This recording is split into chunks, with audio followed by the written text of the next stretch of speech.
Now, the second soul group is those dedicated to consciousness and sustainability.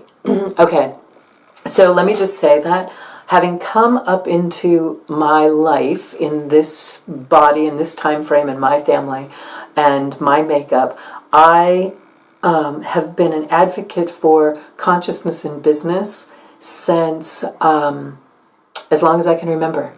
And I have had strong influences for self-employment and what we now call entrepreneurism.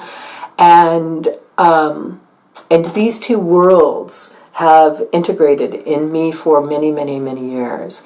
It's a movement now, which I'm thankful for, because visionary humanitarians have helped facilitate the movement of consciousness in business.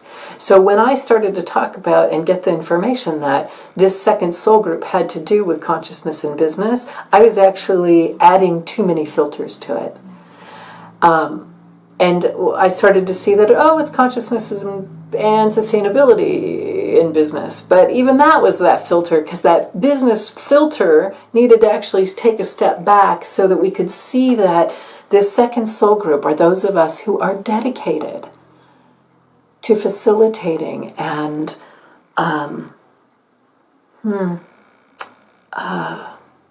nursing and nourishing consciousness and sustainability.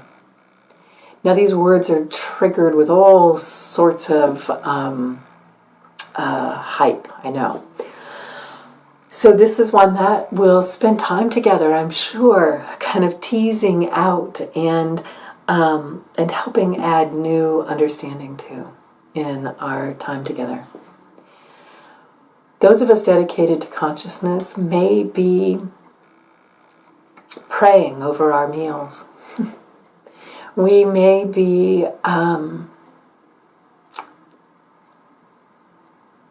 meditating. We may be meditating. We may be turning to tools of divination. We may be sitting in classes or circles where we're engaging with consciousness from the angels, from listening to and referring to the symbolism in our dreams.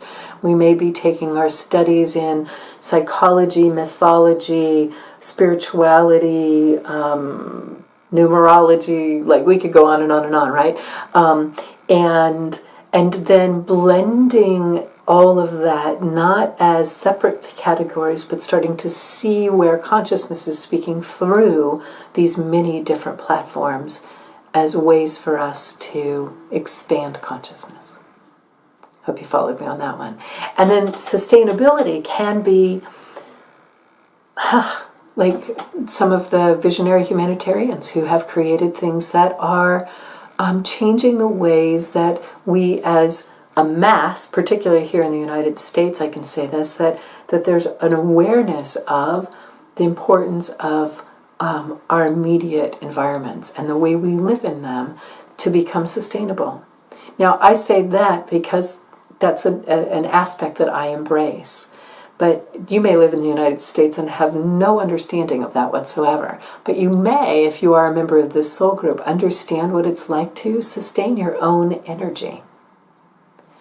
Like, I think that our physical well-being, our attention to our vitality, bigger than our health, and yes, our health, that you may be very interested in and concerned with and delving deeply into the ways that you sustain your well-being.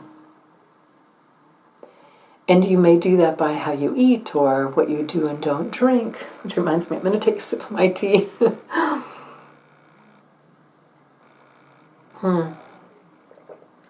Thank you.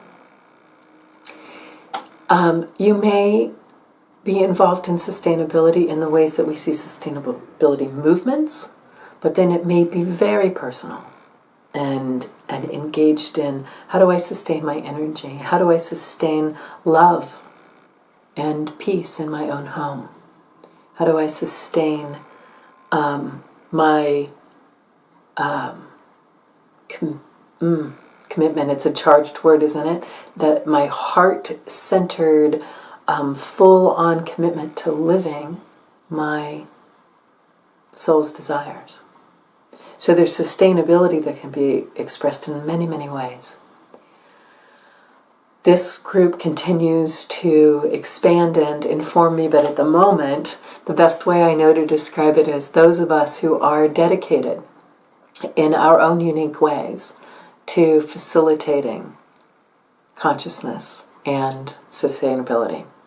We might say consciousness and or sustainability, because again, words have a limitation on the energies that we're bringing to expression here.